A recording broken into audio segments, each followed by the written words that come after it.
Hello everyone, just waiting for the YouTube to pick up the live stream. I don't know if it's happened yet. There's always this lag at the start, and it looks like we are now live and working on YouTube. And hello everybody, welcome to Coffee, Kegs, and Kriegsspiel. Today we're going to talk about some new lessons that were learned from development of a new system. Let's get right into it.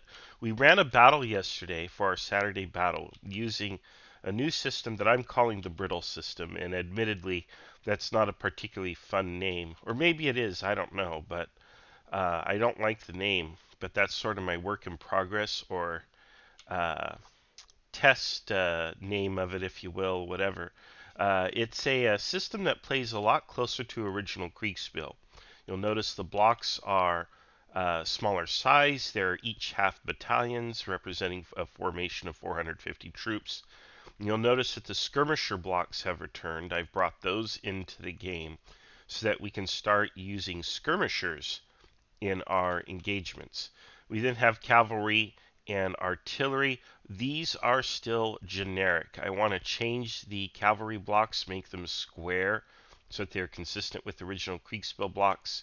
And the artillery, we need horse artillery in addition to foot artillery. And in fact, we can argue we need 4 different kinds of artillery at least to reflect original Kriegsspiel.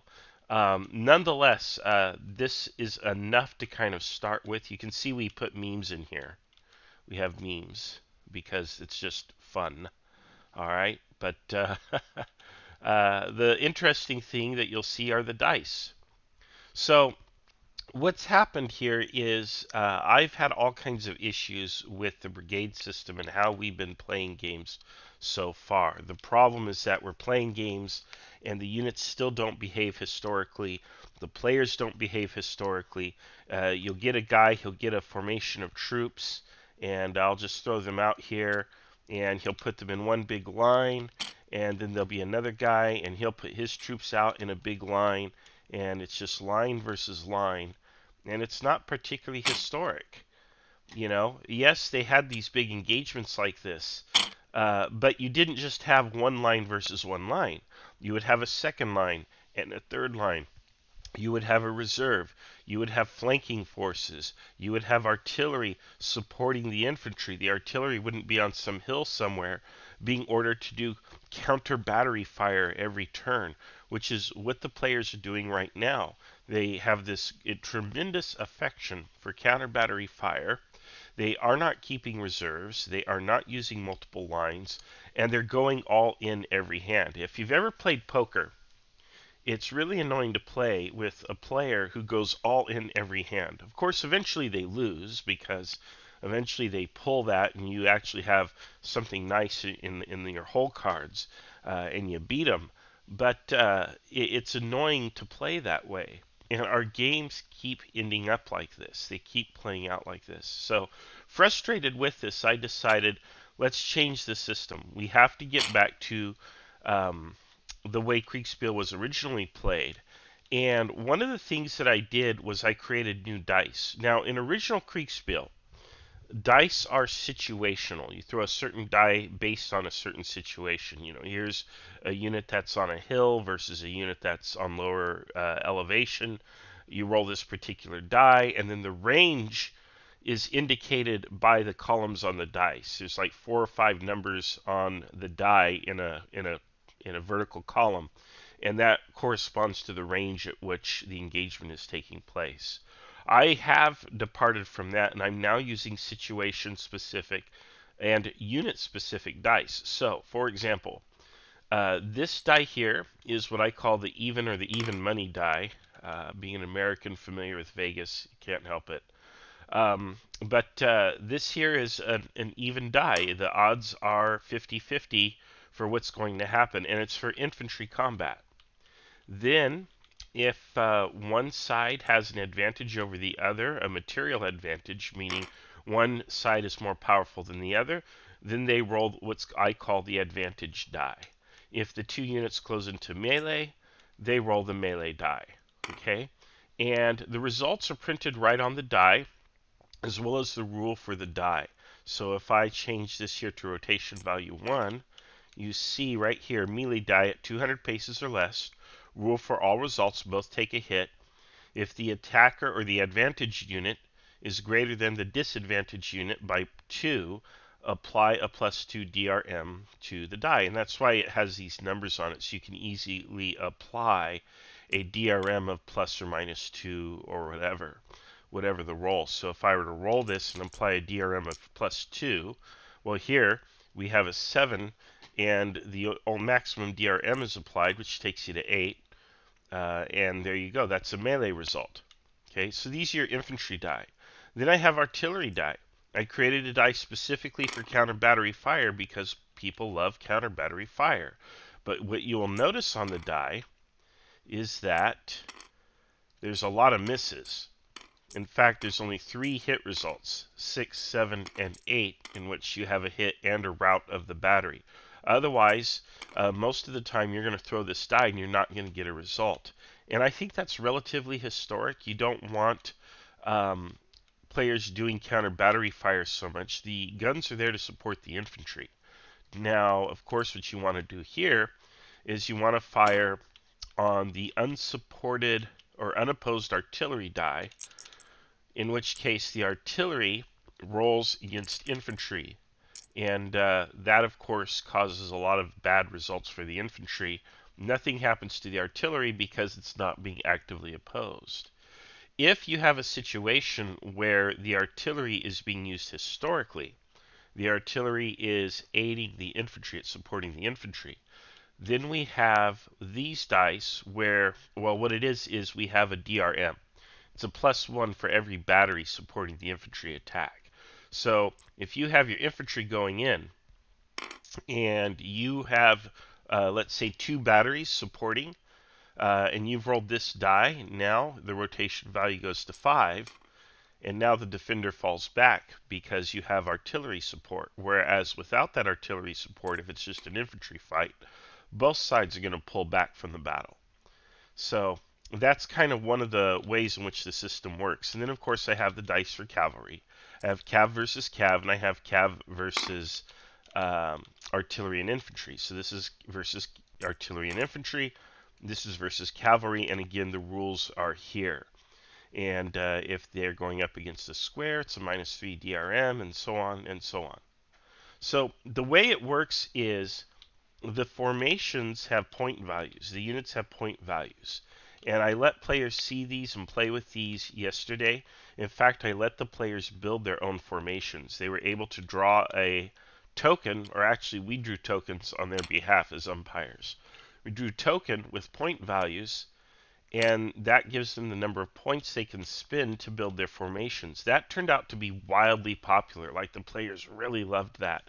They loved the ability to decide what they wanted to have in their formation. And here is a 6, which is sort of an elite, a regular, and then the forward kind of be the basic level. I pulled the colors off British and French uniform designs, whatever. I'm not going to say they're the most beautiful or elegant blocks, but they are effective. And then the blocks actually had states. They would come down a number, and the number actually represents what I call their combat value. So the lower their combat value, the further their state is reduced.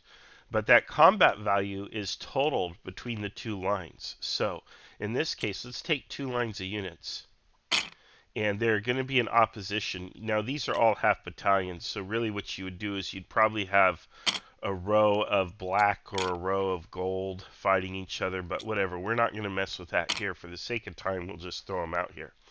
And because you total it up 654, 654, okay, so the total weight is 15 versus 15.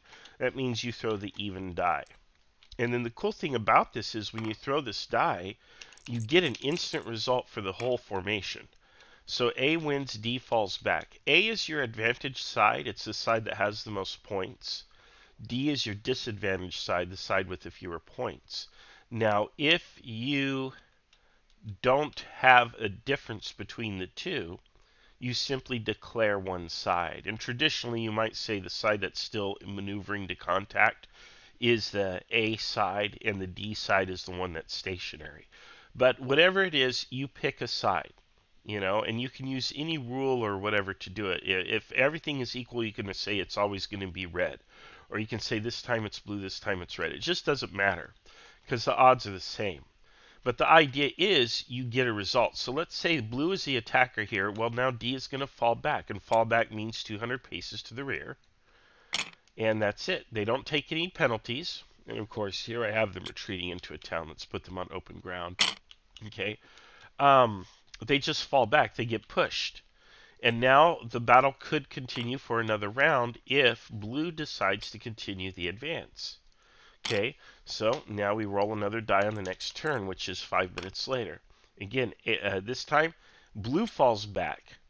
They fall back 200 paces. But again, the idea is you group the units together in some logical fashion, and you roll one die, and then you get an instant result. So no more are we spawning 1, 2, 3, 4, 5, 6 dice, rolling the dice, and having these really bizarre situations where, well, this guy, this guy here lost, this guy won, this guy lost, and this guy lost, and you would get these really weird results with the brigade system where every unit's throwing a die. And in defense of the brigade system, each brigade's supposed to throw a die, not each individual unit. But because we were so dice happy, we allowed each unit to throw dice, and it kind of stuck. But in any case, this here eliminates all that. It corrects that problem and allows us to just throw one die and be done. And this could actually be averaged across a very large formation of troops. So you could have, a whole bunch of good troops. You could have 6 of these guys. And I'll copy this out. And they are, and there they are. They're fighting it out. Never mind the colors on the pieces. Normally you wouldn't see this weird mismatch of colors, but we're just doing an example here. Now let's say one of these units is substantially bigger than the other. Let's say red here has, 30 points versus 24 points or whatever.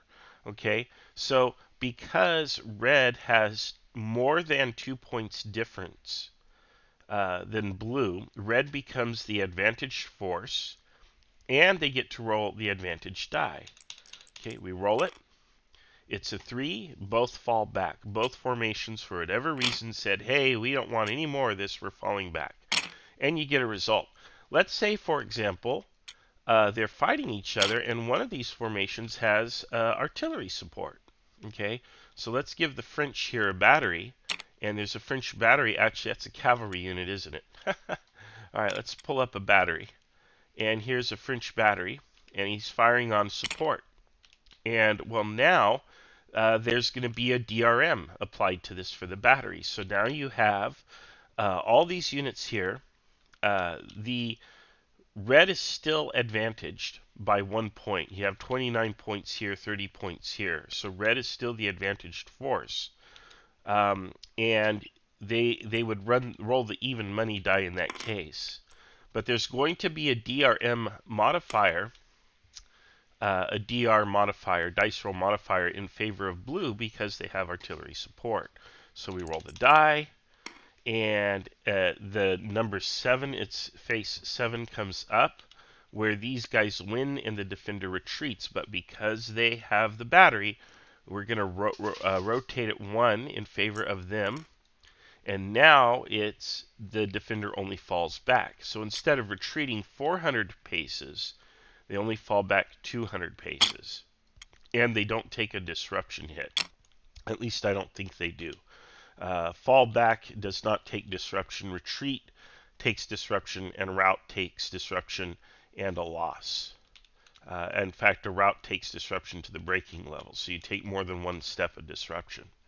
So that's kind of how that's meant to work. It worked really, really well yesterday, I felt. But we learned some lessons. There were some problems that we had. And one of the big problems in yesterday's battle was the scale of the battle. Basically, I am using a system that is modeled on original Kriegsspiel where you have battalions clashing with battalions. And yet I ran, which was essentially an army size engagement with 3 divisions. Really, it's a corps size engagement. I had 3 divisions coming in from the edges of the map. So I had a few red divisions. Actually, I need to make it so you can see here. So I had a few red divisions coming in, and so on. And then I had blue divisions coming up from the south. And the problem with this, and they were fighting over territory in the center, is I was doing everything in 5-minute increments. Well, we had cavalry units coming in, and we had a big cavalry formation from red here, and we had a big cavalry formation from blue here, and they read ahead. And I fast forwarded the game by about 20 minutes or whatever. Whatever it took to get these units into contact. Actually, it was probably more than that. It was like 40 minutes or something. But I moved them all up here into contact. And then because there was cavalry contact over here on the flank, the game slowed down. Meanwhile, the infantry columns were still back here on the move, not yet where they need to be. So I'm trying to illustrate and I'm messing it up, but you had infantry columns that were still here running around and had a long way to go, and we've slowed down the clock to run cavalry battles, which made things boring for the infantry guys, and it slowed the game down somewhat.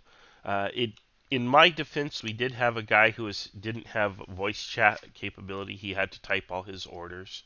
So we were waiting on his umpire a lot, which really slowed things down and probably doubled the length of the turns. Of course, we still want people like that to play, so we want to accommodate them, which means the place where we can make adjustments is the system itself. So what I have to do is I can't give people 70, 80 points worth of blocks to build armies when really I probably need to give them half that, because it's just too many units to manage to move, to process orders, to write orders for. It was a little much. If I want to play at Kriegsspiel level, I need to play at Kriegsspiel level, not the 15-20 minute increment turns, which are suitable when we have divisions and corps and armies clashing, versus when we have companies and battalions and regiments or whatever. I think regiments are more administrative, but we have brigades clashing. So it's a big difference. So that was one of the lessons that I learned, is I have to pay attention to the scale. I want to take a quick look at some comments that we have here. Hello to Potbellied Slim. Hello to Dave. Hello to Achilles. Good to see you all. Dave likes the dice. They seem more fluid. And I really like the dice too, because the idea is you roll one die, you get a result, you apply the result. Now what are you going to do? And the cool thing about that is you can't have blue line versus red line for hours and hours and hours like you normally get. Normally you get like a red line here, and you have a blue line of troops here, and they just duke it out like this. There's no reserve. There's nothing to fall back on. There's no second line. There's nothing. It's just red line versus blue line. And they'll stay engaged for, 30 minutes of game time or an hour of game time, much longer than they historically should. I've had some people balk at this and think, well, some of these battles did last a while. And from the research that I've read, battles could last for as little as 3 to 5 minutes, which is perfect when you're running a system like mine where 5 minutes and you have a result, to maybe a few hours. But in those notes where the battles lasted those durations, the smaller the formation, the quicker the battle was resolved. So if you're dealing with battalions, you're probably going to see a battle that probably lasts no more than 20 to 30 minutes maximum. On average, 5 to 10 minutes, more like it, maybe 15. 20, 30 minutes is really pushing it when you're dealing with battalions. If you're dealing with larger formations, like divisions, for example, then you are going to see battles that could last into the hours. But again, that's because the division is rotating troops. So you have a front line, the front line fires off its ammunition, the front line is then replaced in line by the next line, and so on, and the troops are alternating, which allows the combat to remain sustained. We're not doing that in our games. This system forces you to do that. In this system, our cavalry player, played by the famous Sam Miller, learned you have to set up a reserve line and something to fall back on, which is historic, if you want to survive. Otherwise, the other team's just going to keep pushing you. So you have to have those reserve lines set up, and you have to have something that you can fall back on. Also, you want to attack in multiple waves. You don't just want to do one line, you want to do multiple waves, which is something that was applied to great effect here on the objective. Let's pull up the game state. Actually, I think it was this one here, autosave 3. Let's see if that pulls it up. No, no, I think I'm overriding it, unfortunately. Let's see here. No, I think I overwrote the saved game states. That's too bad. But at the end of the game, and you can actually watch the video on YouTube, Blue finally came in, and they came in with attack columns. And their cavalry came in here, and the infantry came in here, and they smashed Red's left flank quite decisively. Although Red had plenty of forces here in reserve that were coming in, whereas Blue did not have the reserves necessary to hold what they had. So we ended up declaring the battle a victory for Red, but Blue did discover, they worked out for themselves, hey, we've got to have these waves of attacks that go in, and then it works beautifully because your first line might falter, your second line might break, but that third line is more likely to get through. Whereas if you're relying only on a single wave of troops, well, it's a crapshoot, literally. You're rolling the die, and then you have to live with the result, and that might not be a result you want to live with. So, there you go. Let's see here. Achilles says the division is a more robust force capable of longer sustained operations. Exactly. And that is what I wanted to capture, and the system captures that perfectly, I think. Now, there are changes and adjustments that we need to make to tweak the system. We can probably tweak the dice a little. There's probably going to be one or two new dice created for different situations. I don't like having this beautiful and colorful yet gigantic stable of dice to have to draw from.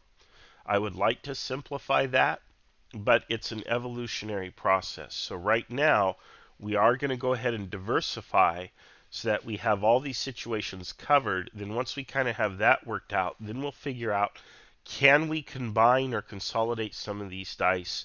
Can we do things by die roll modifier instead of having to have a separate die and so on? What can we do? We'll simplify down. But first, we want to kind of capture everything. Slim asks, should army commanders be allocated the points and then assign them to commanders?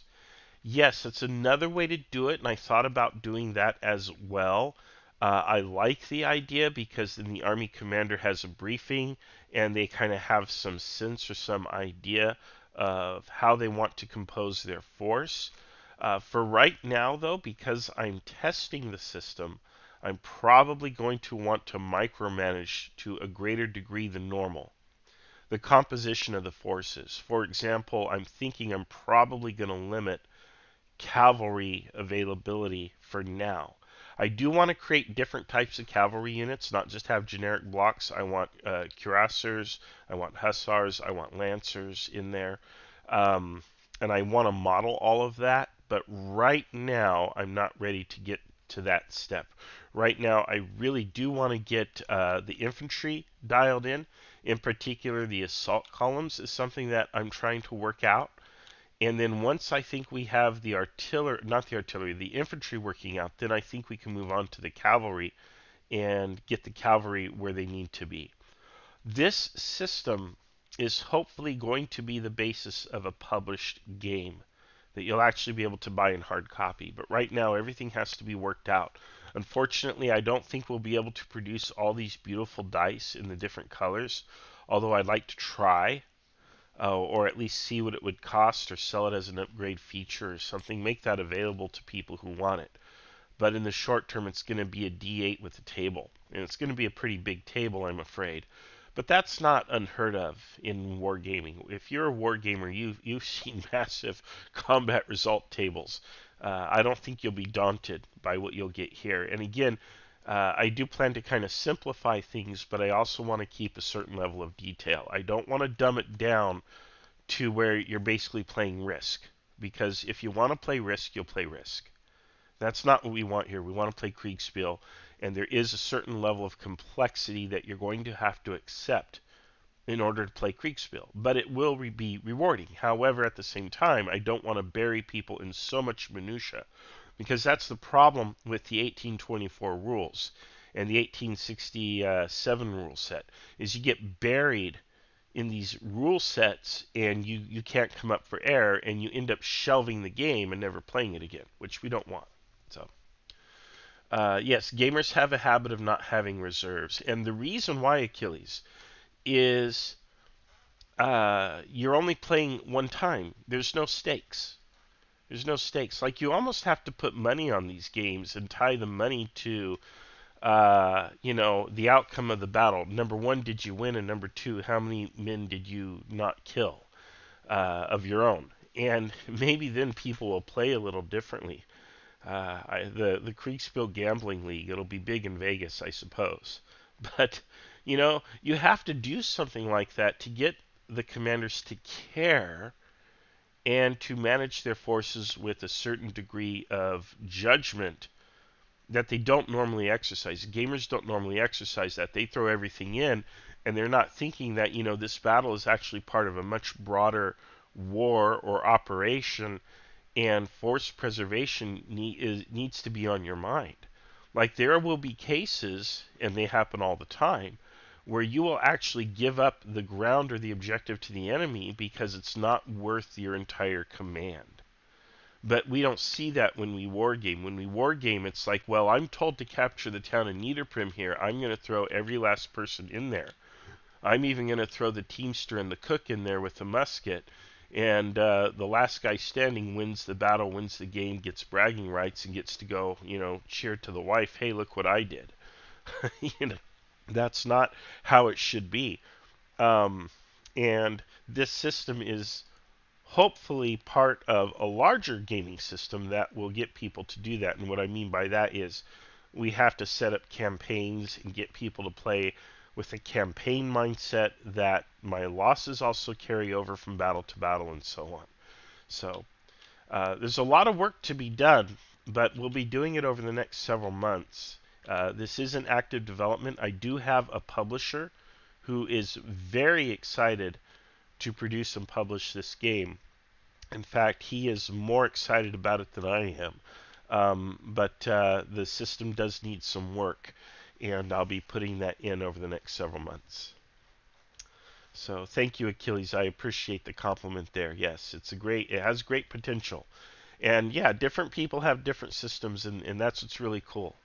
And the neat thing is the idea of natural selection applies to Kriegsspiel as well. That's why Kriegsspiel in the 19th century went through multiple iterations, because you have sort of this natural selection process happening. They were playing Charles Darwin at the time Charles Darwin was living and writing. Kind of cool. The mechanics that are effective, that provide value, will survive and be developed, whereas the mechanics that are just cumbersome, they go away. And I love that. That's really cool about seeing the entire IKS and different people learning how to umpire and developing their own systems. I mean, we got all kinds of dice over here. Look at these different dice we have. Here's your original brigade system dice right here. Here is the revamped brigade system dice. And then I think, look at this die here. I don't even know what this die does, but it has a purpose. All those dots mean something. And, they're working on it. And again, the mechanics that are effective are kept, and the mechanics that are not effective get eliminated. And it works beautifully. Peter says, I like the multicolored dice concept. Modern games tend to lean towards the dice rather than the tables. And I agree. And the only problem when it comes to a physical set, obviously, is the cost of production. And what is a gamer going to want to spend to buy, pretty dice? So I am kind of the guy who would rather give you the option and say, look, the base set comes with a 1d8 and a table, and you roll the 1d8 and read a table. But if someday we can get colorful, beautiful dice produced with the rules written on them, and you want those, be happy to do that. The other thing is an actual physical D8 is kind of tiny. You can make them large, but there's a limit.